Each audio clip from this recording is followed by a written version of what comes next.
This study is part 11 of Revelation 11. It's the last verse in Revelation 11, so we're concluding this study with this particular topic, the Ark of the Testament. Revelation 11:19 is the last verse. It reads, "And the temple of God was opened in heaven, and there was seen in his temple the ark of his testament. And there were lightnings and voices and thunders and an earthquake and great hail." The Ark of the Testament, which is also known as the Ark of the Covenant, is one of the holiest artifacts in the Bible. So holy, matter of fact, that in Bible times, even looking at it or touching it could be deadly. In recent times, there have been infatuation with this Ark of the Covenant, with movies and things such as the Raiders of the Lost Ark movie. This was a movie that was directed by Steven Spielberg and starring Harrison Ford. The Ark has been of great interest to man for a long time, with several adventure movies made about looking for it. Raiders of the Lost Ark showed archaeologist Indiana Jones racing Nazis to find it. Indiana Jones believed that it belonged in a museum and that the Nazis shouldn't have it. Another movie directed by Ron Howard and starring Tom Hanks is The Da Vinci Code. This movie was about secret societies hiding secrets of religious history from the world. We also have the movie The Last Crusade, which was inspired by the tales of the Knights Templar. Some people believe that they are in possession of the Holy Grail, the Ark of the Covenant, and parts of the cross of Jesus' crucifixion. But to understand accurately the significance of what really happened to the Ark of the Testament and where it is, and we first need to understand the Ark itself. After God delivered the Israelites from Pharaoh and the bondage of slavery, God instructed Moses to build a portable sanctuary, and its furnishings included the most sacred object, the Ark, which housed God's 10 Commandments that he wrote with his own finger. The Ark was a gold-plated box in which was a pot of manna, Aaron's rod that budded, and the 10 Commandments.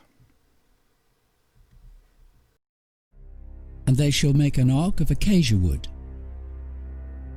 2.5 cubits shall be its length, 1.5 cubits its width, and 1.5 cubits its height. And you shall overlay it with pure gold. Inside and out you shall overlay it, and shall make on it a moulding of gold all around. You shall cast 4 rings of gold for it, and put them in its 4 corners. 2 rings shall be on one side, and 2 rings on the other side. And you shall make poles of acacia wood, and overlay them with gold. You shall put the poles into the rings on the sides of the ark, that the ark may be carried by them. The poles shall be in the rings of the ark, they shall not be taken from it. And you shall put into the ark the testimony which I will give you. You shall make a mercy seat of pure gold. 2.5 cubits shall be its length, and 1.5 cubits its width. And you shall make 2 cherubim of gold, of hammered work you shall make them at the 2 ends of the mercy seat. Make 1 cherub at one end, and the other cherub at the other end, and you shall make the cherubim at the 2 ends of it one piece with the mercy seat. And the cherubim shall stretch out their wings above, covering the mercy seat with their wings, and they shall face one another. The faces of the cherubim shall be toward the mercy seat.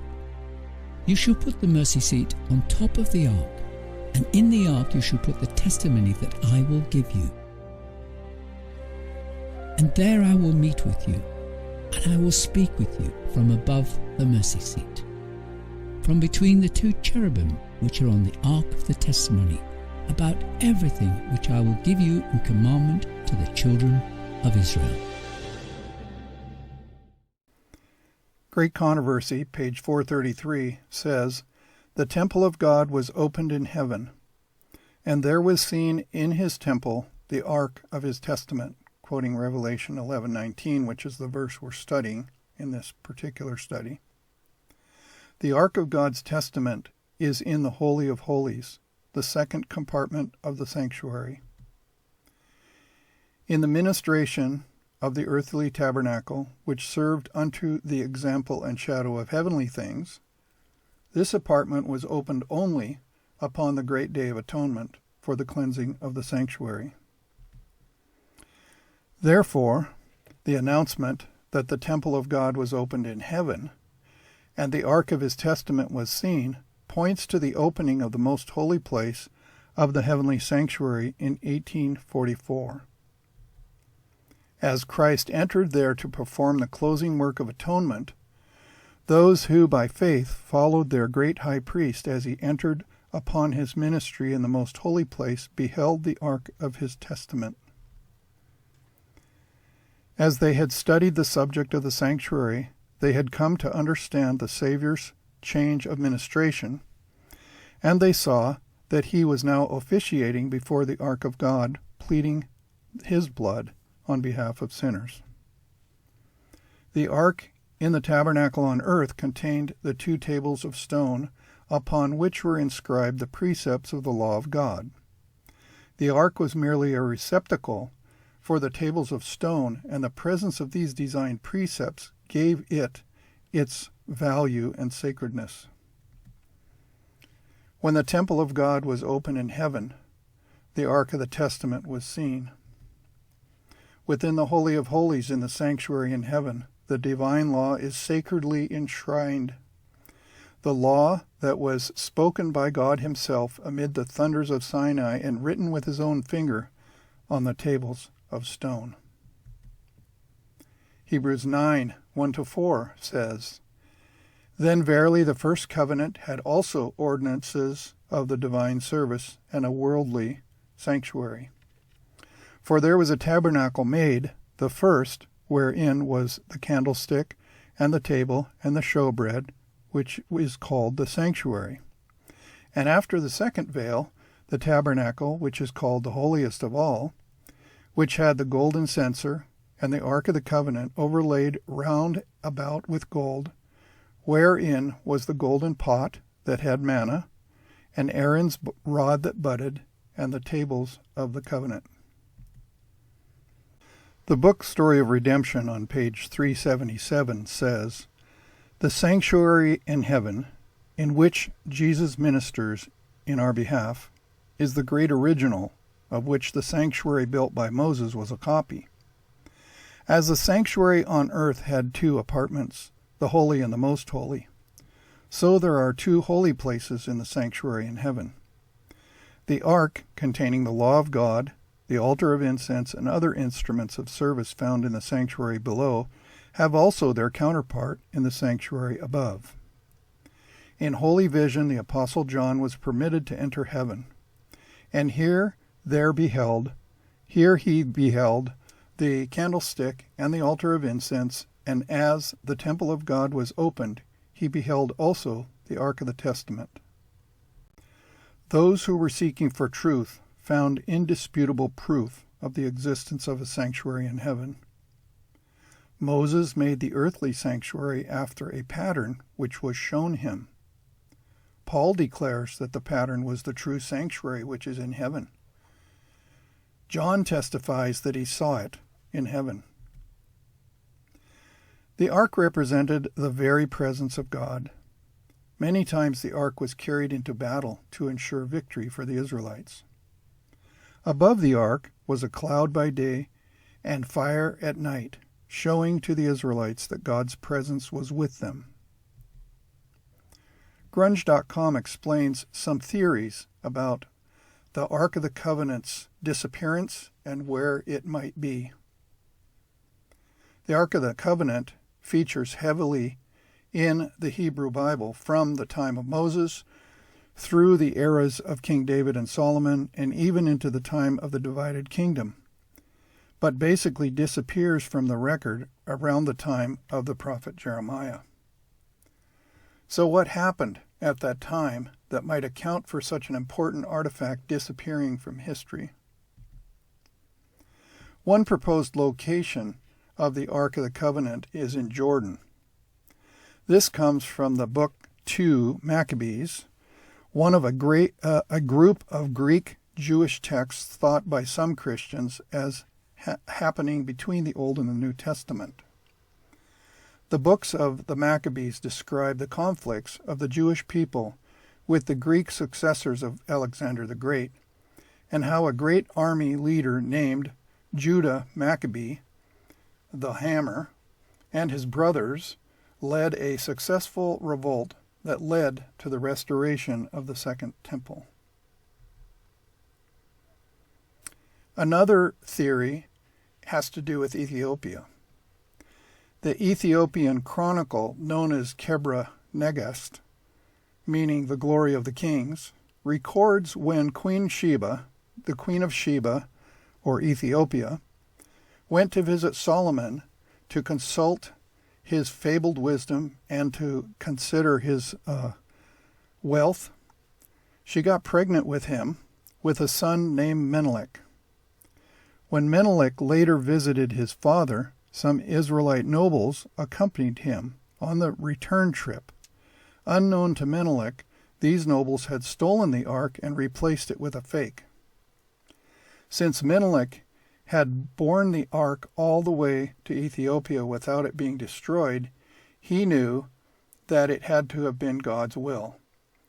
And allegedly, the ark has been in Absalom's Church of Our Lady Mary in Zion.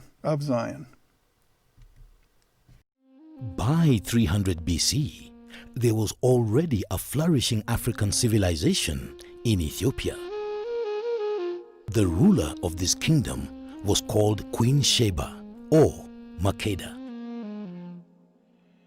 She visited the Jewish king Solomon, and together they had a son called Menelik I. Mother and son returned to Ethiopia soon after. On attaining manhood, Menelik was taken by the queen to meet his father. After the visit, they returned to Ethiopia with the Ark of the Covenant, a coveted artifact that is considered holy by Judaism and Christianity as a whole. Legend has it that Menelik and Queen Sheba basically stole the Ark and had to hide it somewhere in their capital city, Axum. By 434 AD, two kings, actually twins, Abraha and Atzbeha, had built magnificent rock churches on the hills of Tigray as places of worship and monuments where replicas of the original ark were and are presumed to be kept.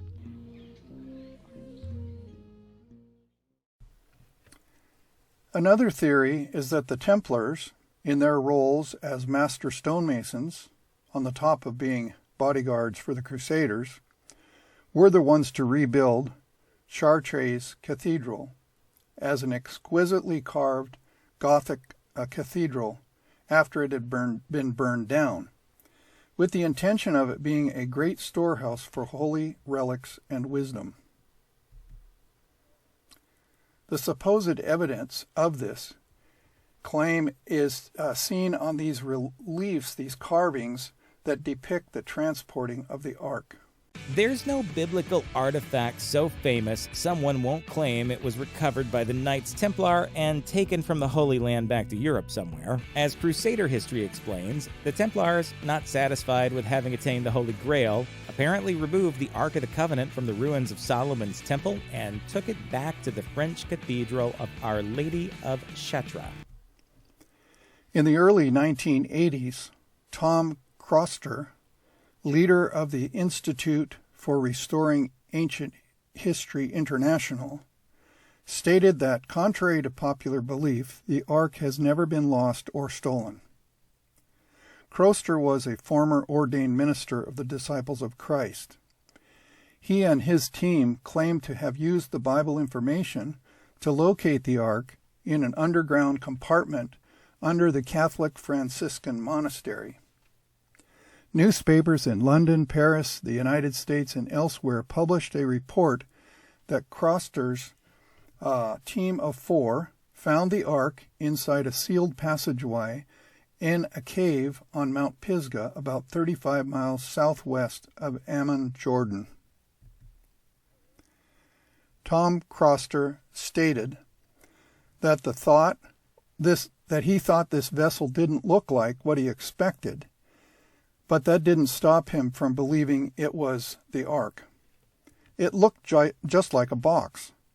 By the way, this is an actual photograph he claims to have taken of it in the cave.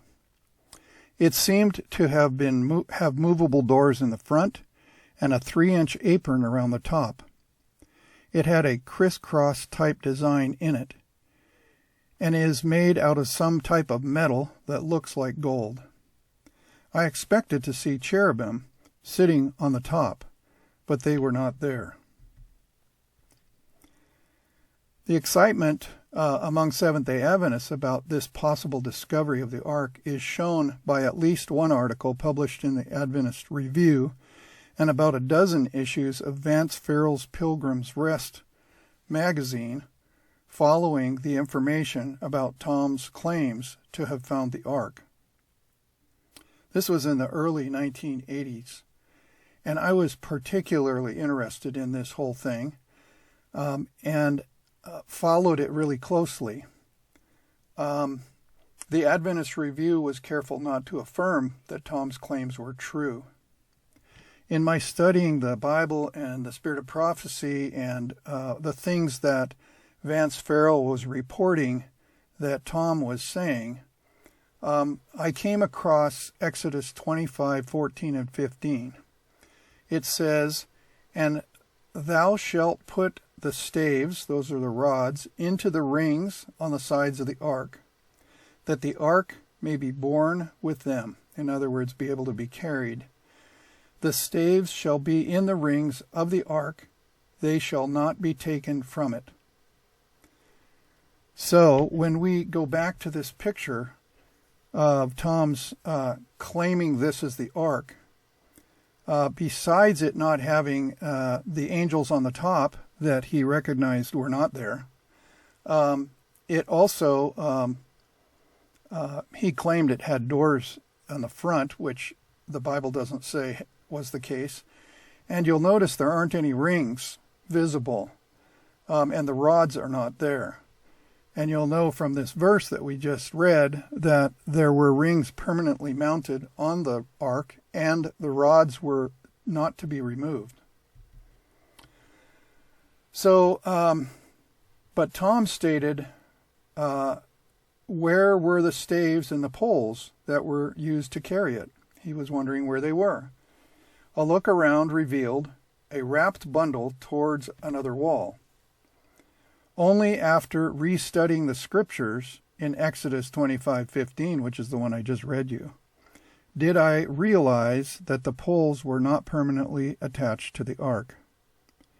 Well, the rings were, and the rods were not supposed to be removed. So I didn't follow his logic and came to the conclusion that this was in fact not an accurate description of the ark, and that he was mistaken. It wasn't actually the Ark of the Covenant.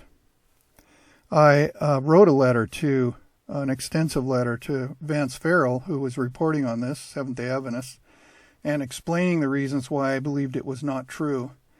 And I never got a response back. I don't know if he ever got the letter, but I was convinced at the time, and still am, that that particular discovery was not God revealing the Ark of the Covenant.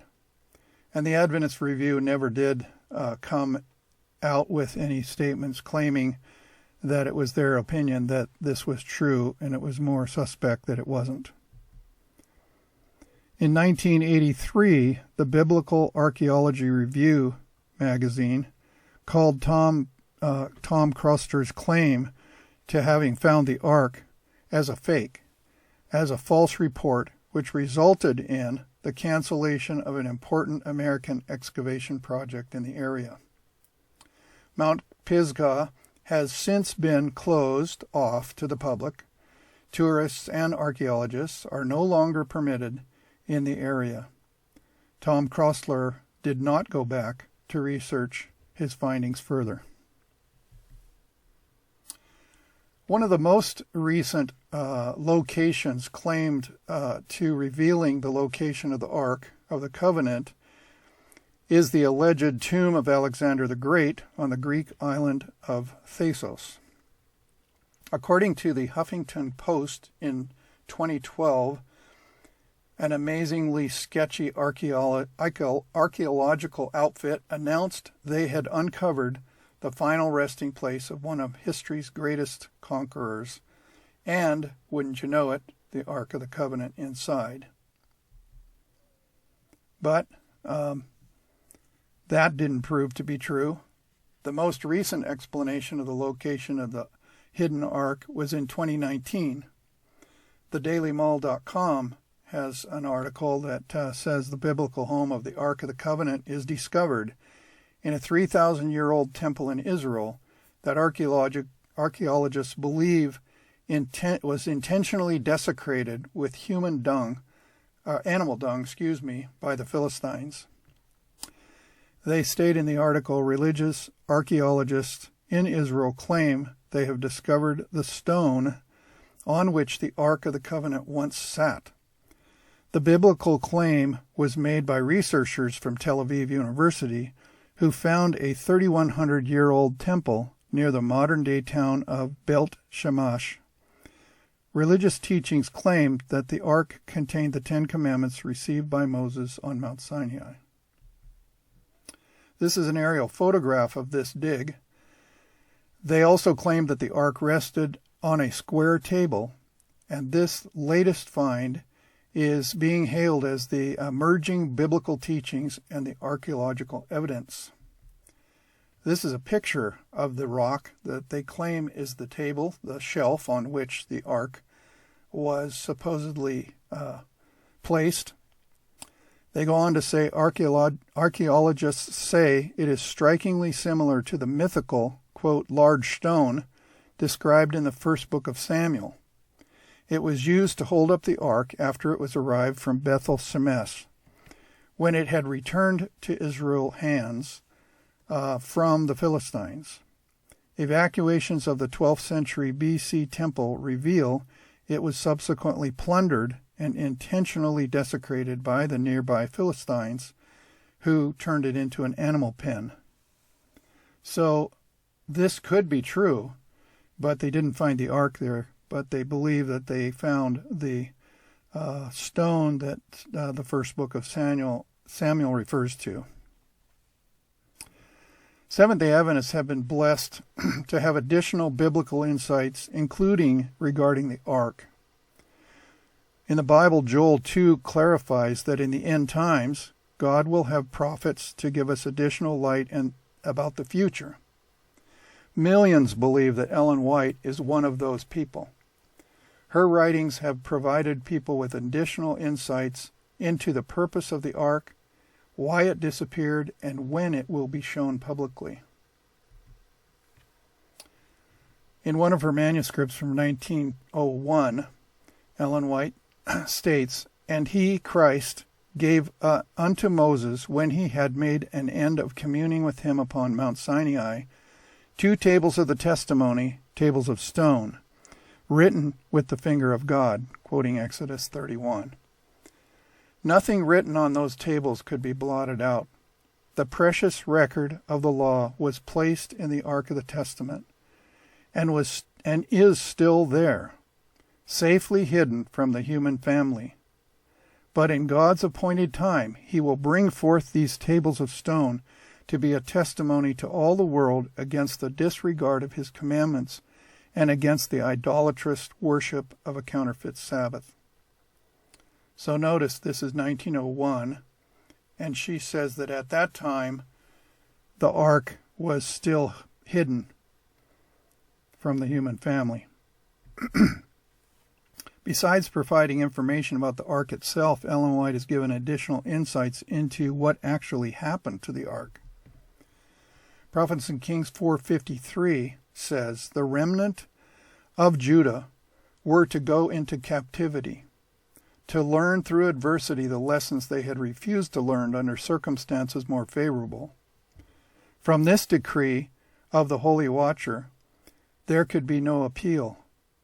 Among the righteous still in Jerusalem, to whom had been made plain the divine purpose, were some who determined to place beyond the reach of ruthless hands the sacred ark containing the tables of stone on which had been traced the precepts of the Decalogue. This they did.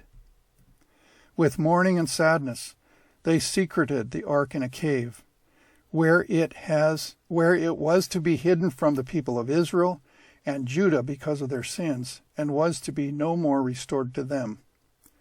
That sacred ark is yet hidden. It has never been disturbed since it was secreted. Patriarchs and Prophets 4:53. Patriarchs and Prophets was published in 1917. So the first decade of the 1900s, according to this, the ark was still hidden from humanity, and it had never been disturbed since it had been hidden. According to this, the Ark of the Covenant was still hidden in the cave as late as the early 1900s. A letter that Ellen White wrote in 1902 states, "Writing of the last days, John says, the nations were angry, and thy wrath is come, and the time of the dead, which they should be judged, and that thou shouldest give reward unto the servants of the prophets, and to the saints, and them that fear thy name, small and great, and shouldst destroy them that destroy the earth. And the temple of God was opened in heaven, and there was seen in his temple the ark of the testament, and there were lightnings and voices and thunderings and an earthquake and great hail." This is quoting Revelation 11:18 and 19, which is what we've been studying. When God's temple in heaven is opened, what a triumphant time that will be for all who have been faithful and true. In the temple will be seen the Ark of the Testament, in which were placed the 2 tables of stone on which are written God's law. These tables of stone will be brought forth from their hiding place, and on them will be seen the 10 Commandments engraved by the finger of God. These tables of stone, now lying in the Ark of the Testament, will be convincing testimony to the truth and the binding claims of God's law. This was written in 1902. So God will allow the ark to be brought forth from its hiding place, revealing the 10 Commandments. Ron Wyatt was a Seventh-day Adventist explorer, and he made some amazing discoveries, particularly about the Ark of the Covenant. A man by the name of Ronald Wyatt had started praying to God to use him to show the world that the Bible was true. Ron had already been looking into the flood story and investigated the possible remains of Noah's Ark.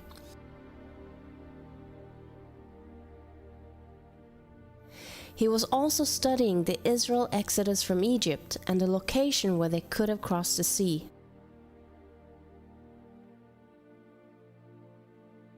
Finding several old Egyptian chariot wheels. It was on one of the diving trips he ended up traveling by Jerusalem on his way home. He was walking along the cliff face with a new acquaintance when his hand suddenly went up on his own. And his hand pointed to a place where some debris and trash was lying in front of the cliff. Without understanding why or how, he heard himself say, "There is Jeremiah's grotto, and the Ark of the Covenant is there."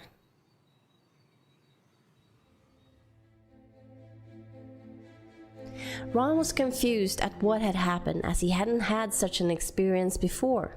He had not even thought of looking for it.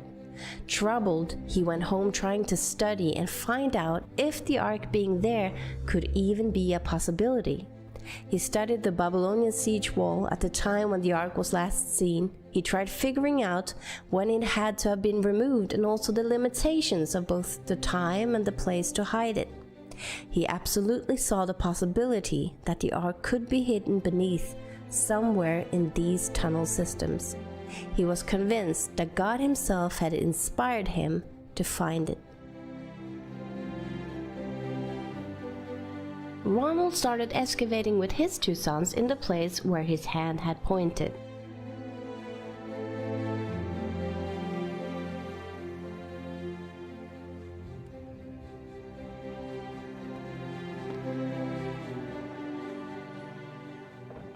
However, they soon discovered that a large mountain rock made digging downwards difficult. Instead, they started digging a few feet to the right. As they started excavating, he quickly found 3 niches in the cliff face. Ron thought that perhaps they could be niches that were meant to hold signs, coming from the Roman period. After all, Golgotha was close to the main road at the time of Jesus, and this could have been where Jesus was crucified. The well-known quote of Quintilian explains, "Whenever we crucify criminals, very crowded highways are chosen so that many shall see it and may be moved by fear of it, because all punishment does not pertain so much to revenge as to example." The Golgotha location where the Byzantine church was built wasn't by a main highway, but this place was. Could these niches have been used to put signs in that revealed to the people the crimes the criminals had done? He started thinking that this side of the mountain could have been the place where people were crucified. He continued excavating downwards, but the ground underneath was very loose. For this reason, they went back to the original place, hoping that they could dig around the large rock. This time, they discovered that they could excavate down between the cliff and the rock, and that the cliff almost formed a roof as they excavated downwards. Ron and his two sons had worked here over a period of nearly 2 years. They continued looking down at the Roman level for a cave or an entrance to a tunnel, but without any luck.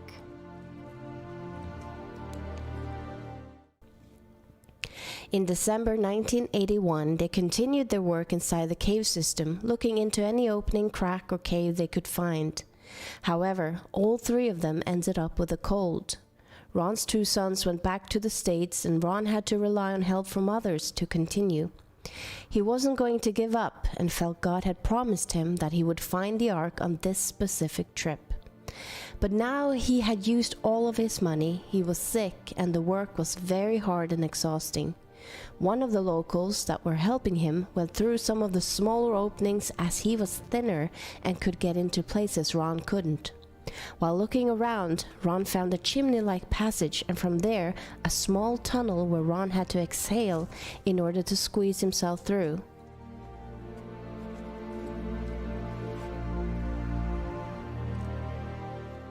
He then noticed a stalactite about 16 inches long in front of the cliff wall.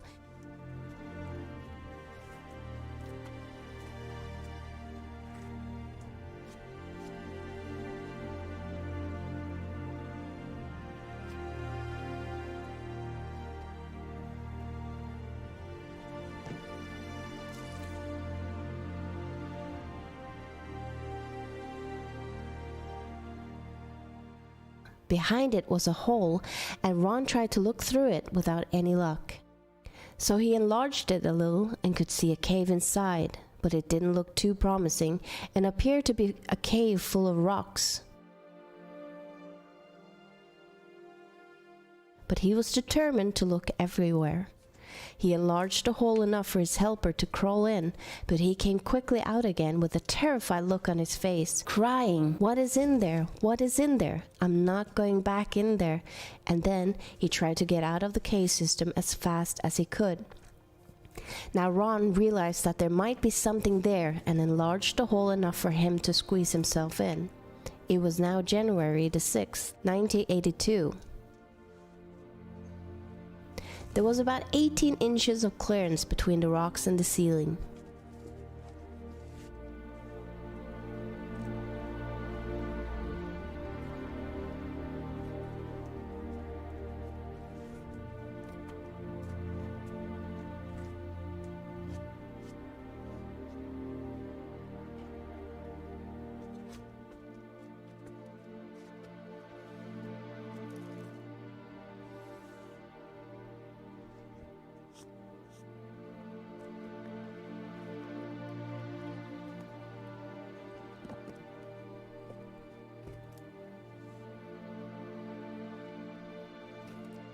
Ron started shining his flashlight down through the rocks to see if there was anything underneath.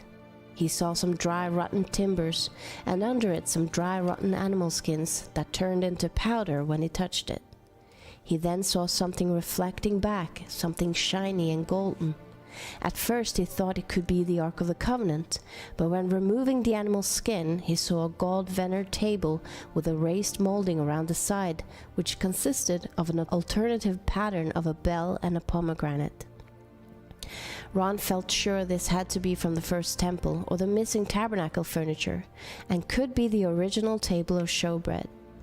He then started to investigate the chamber more closely and looked around. He used his light and noticed a crack in the ceiling. Climbing closely to the rocks to the rear of the chamber, he saw a stone case right underneath the crack. It had a flat stone top which was cracked in two, and a smaller section moved to the side, creating an opening into the stone case. But the top was too close to the ceiling for him to be able to look inside it. He noticed a black substance in the crack above it, and some more of the black substance on the edge of the lid, leading into the box. The crack in the ceiling was directly above the cracked part of the lid, where it was open, and some of the black substance had to have fallen into the case. It was at this time, as Ron recalls, as the instant realization of what had happened here dawned on him, that he passed out.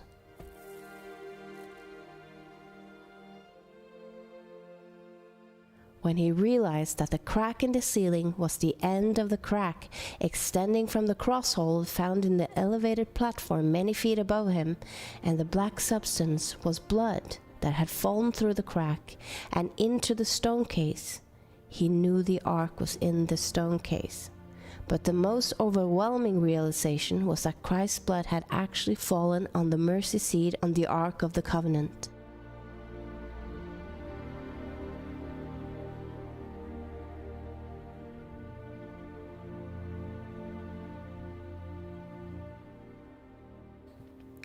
Ron was passed out for some time. He later came back to the cave and managed to confirm that it really was the Ark of the Covenant. He informed the Israeli government of the discovery, but was told to keep it quiet. But Ron could not stay silent for long. Ron visited the chamber several times and reported that several items were in there in addition to the Ark of the Covenant in the stone case. The 7-branch candlestick holder with their lamps from the original sanctuary, the golden altar of incense, the table of showbread, a golden censer, an ephod, a mitra with an ivory pomegranate on the tip, a brass shekel weight, oil lamps and a brass ring, and a very large sword.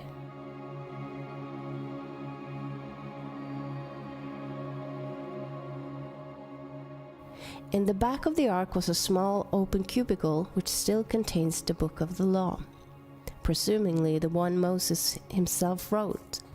To his understanding, the book of Genesis was not there. It amazed Ron that these scrolls written on animal skins were still in perfect condition. He then began to realize that the ark had to have been taken into this chamber somehow. It couldn't be where he entered because he had cut through stone to get in. Removing some of the stones, he found a larger entrance going south towards Zedekiah's cave on the other side of the road, where the cherubim had been found. This tunnel was however blocked with many large rocks, and Ron had no way of moving them out of the tunnel from where he entered. Ron had a laboratory in Israel analyze the blood remains he had found in the crack and on the mercy seat of the ark. The results shocked them beyond anything. First of all, in this analysis, I took the blood into a laboratory in Israel. I asked one of the people I work with in antiquities, where is a good laboratory that does reliable work? And they said, such and such, such and such. I took it. I just said, please examine this blood and tell me what you can tell me about it. All right? They said, well, look, we're going to reconstitute it. We're going to put it in normal saline and keep it at body temperature for 72 hours with gentle swirling. All right, that's their business. That's great. I said, now I want to be there when you check it out. They said, fine. So I was back. They checked it out. I said, now, they said it's human blood. We can tell that. They did whatever tests they need to do. And then I said, take some of the white blood cells and put them in a growth medium and keep them at body temperature for 48 hours. And they said, well, that'll do no good because it's dead blood. I said, would you please do that for me? And they said, okay, we'll do it. So anyway, I said, I want to be there when you take it out and examine it. So I was back there. They took it out, examined it under a microscope, and the one technician called the other one over there, and then they called the boss over there, and they were talking Hebrew a mile a minute there for a little bit, and they looked at me and they said, Mr. Wyatt, this human blood only has 24 chromosomes in it. Everybody else has 46. You see, 23 from your mother, 23 from your father, 22 autosomes from your mother, 22 autosomes from your father. You get an X from your mother, you may get an X or a Y from your father, all right? This blood had 23 chromosomes from the mother's side, one Y chromosome only. You see, the child could not have developed if they hadn't had the autosomes from the mother. So all of his physical characteristics were determined by his mother's side of the family, her autosomes. His maleness was determined by this one Y that came from a source, not a human male. Then they said, this blood is alive. And then they said, whose blood is this?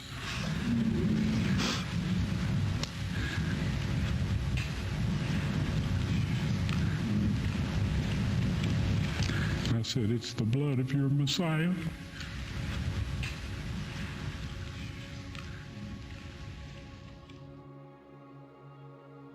When the blood went on the mercy seat, it was proven that it was sin against this very law Christ took the penalty for.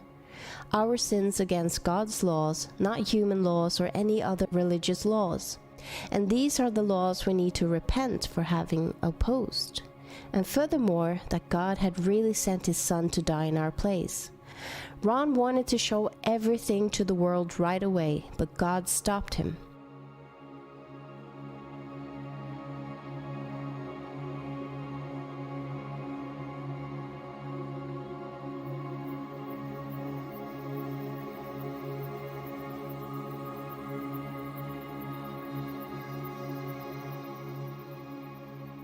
On his fourth visit, the chamber and tunnel were all cleared up and the furniture arranged in their order.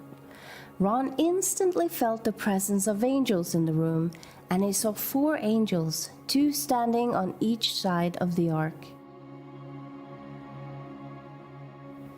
They told him they were assigned to protect the ark, and then they told Ron to put his camera on a tripod and film.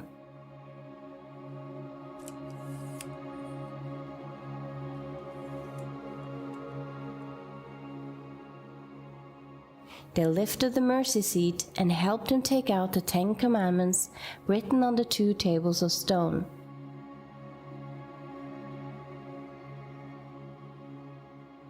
Ron then held them, showing them to the camera. They then told Ron when God had planned to show this to the world, at God's appointed time. When National Sunday laws are made at force, shortly after that, they will be shown to the world. Ron instantly knew what the angel meant, as he had studied the topic beforehand.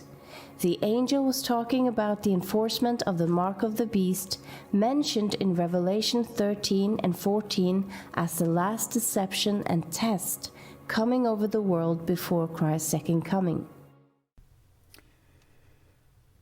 So if Ron Wyatt's explanation of what he says happened is true, then the angels explained when the Ark of the Covenant will be brought out of its hiding place. And that would be after there was a national Sunday law.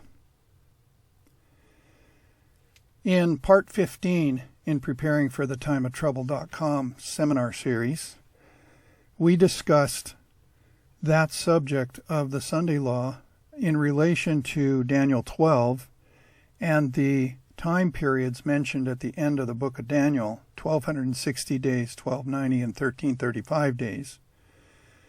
We looked at a number of different theologians' interpretations of those dates, those time spans, and the one that we seem to think is the most possible is this one here.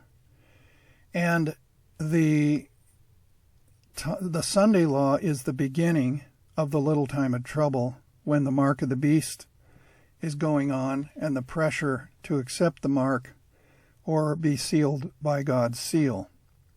When that time period is over, that 3.5 years, it would be the close of probation and the beginning of Jacob's time of trouble with the plagues, leading up to Jesus' return.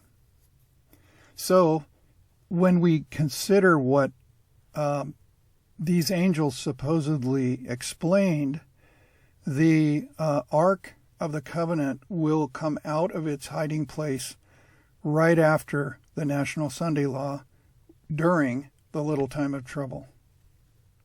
The Great Controversy book, page 434, says the law of God in the sanctuary in heaven is the great original, of which the precepts inscribed on the tables of stone and recorded by Moses in the Pentateuch were an unerring transcript. In a manuscript we've read before from 1901, Ellen White says that he, Christ, gave unto Moses, where he had made an end of communing with him upon the Mount Sinai, 2 tables of the testimony, tables of stone written by the finger of God. Nothing written on those tables could be blotted out. The precious record of the law was placed in the Ark of the Testament and is still there, safely hidden from the human family. But in God's appointed time he will bring forth these tablets of stone to be a testimony to all the world against the disregard of his commandments and against the idolatrous worship of the counterfeit Sabbath. For me, it would be a very exciting day when God would allow the Ark of the Covenant to be brought forth from its hiding place and show the world the only thing on earth that God himself wrote with his finger, the 10 Commandments. At a time when there would be laws against God's sacred seventh-day Sabbath, he will prove to the world that God and his 4th commandment are never changing, and that the 4th commandment is still binding. Hebrews 8, verses 1 and 2 says, "We have such a high priest, who is set on the right hand of the throne of the majesty in heaven, a minister of the sanctuary, and of the true tabernacle, which the Lord pitched and not man." Verse 10 says, "For this is the covenant that I've made with the house of Israel after these days, saith the Lord. I will put my laws into their mind, and write them on their hearts. I will be to them a God, and they will be to me a people." Don't you want to make sure that you're allowing Jesus into your life and allowing him to write his law in your heart? Jesus is knocking at all of our doors of our hearts, and all we need to do is open the door and let him in. He has the power to change us with his image by embedding the law in our hearts.